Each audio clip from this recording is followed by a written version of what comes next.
बच्चों, आज हम पढ़ने वाले हैं यूनिट 4। यूनिट 4 में सबसे पहला हमारा टॉपिक है 4.1 which is a poem. 4.1 how creatures move. Late us read this poem. Listen, repeat, learn and decide. सुनो, दोहराओ, सीखो और पढ़कर सुनाओ। Let's read this poem first. The lion walks on a padded path. The squirrel leaps from limb to limb, while the flies can crawl straight up a wall, and sails can do and swim.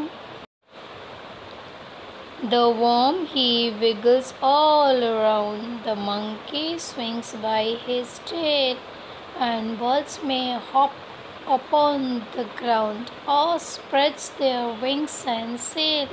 But boys and girls have much more fun. They leap and dance and walk and run. Student, let us see and understand what is there in the poem. इस poem में क्या लिखा है, चलिए हम उसको पढ़ते हैं। Now we will see the explanation. बच्चों, अब हम explanation देखेंगे। How creature moves। हमारा जो टाइटल है इसमें क्रिएचर मतलब होता है प्राणी, अलग अलग तरह के प्राणी, जानवर। बच्चे आप जानते होंगे, यहाँ चित्र में भी कुछ दिख रहे हैं, जैसे लायन हो गया, मंकी हो गया, squirrel, birds. So these are creature. Let us read the poem and understand it. The lion walks on padded paws. Padded paws का मतलब है गद्देदार पंजे। यहाँ पर देखिए बच्चों, द लायन वॉक्स, लायन मतलब शेर, वॉक्स मतलब चलता है, पैडेड पाव अपने गद्देदार पंजे की सहायता से। जैसे कि आपने देखा होगा डॉग के भी पंजे जो हैं वो पैडेड होते हैं, मतलब गद्देदार होते हैं, उसी तरह लायन के होते हैं। The squirrel lives from limb to limb. बच्चों, स्क्विरल आपको मालूम है, स्क्विरल का मतलब है गिलहरी। लिम्ब टू लिम्ब का मतलब होता है एक पेड़ से दूसरे पेड़ या एक डाली से दूसरे डाली पर। तो स्क्विरल एक डाली से दूसरे डाली पर लीव्स मतलब उछल कूद करती रहती है। While flies can crawl straight up a wall. Flies मतलब मक्खियाँ, क्राउल मतलब रेंगना, स्ट्रेट अप मतलब मक्खियाँ सीधे वॉल पर उड़ती हुई दिखाई देती हैं। एंड सीज can do and swim. Seals क्या होता है बच्चों? बच्चों, सील एक बड़ी फ़िश होती है जो समुद्र में रहती है। यहाँ पिक्चर में भी देखिए एक फ़िश है जो क्या कर रही है, ड्यू मतलब डुबकी लगाना। सील फिश डुबकी लगा रही है और स्विम कर रही है, पानी में तैर रही है। This is activity of these animals. The worm he wiggles all around. Worm मतलब कीड़े मकोड़े आपने देखा होगा बच्चे, वो कैसे इधर उधर हिलते डुलते रहते हैं। तो उसी तरह से उनकी क्या एक्टिविटी है, विगलिंग मतलब हिलना डुलना। The monkey swings by his tell.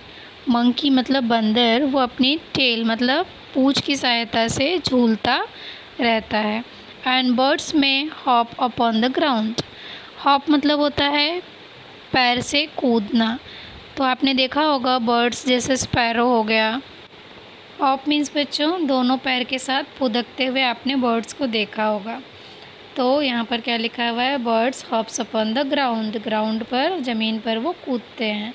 और spread their wings and sail. Wings तो आपको पता ही है, उनके पंख, अपने पंखों को फैलाते हैं और सेल करते हैं। And these birds fly high in the sky. आकाश में ऊंचा उड़ते हैं। But boys and girls have much more fun. इसका मतलब क्या हुआ, बॉयज़ एंड गर्ल्स मतलब बच्चे जो लड़कियां या लड़के हैं वो उनसे भी ज़्यादा इंजॉय करते हैं।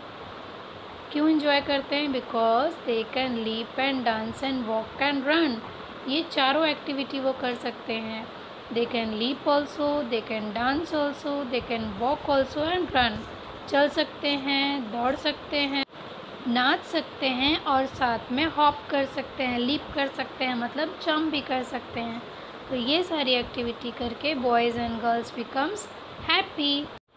All children can do these activities and they can become happy by doing all these activities.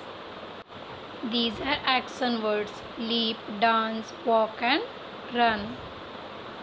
And children can do all these activities and enjoy playing.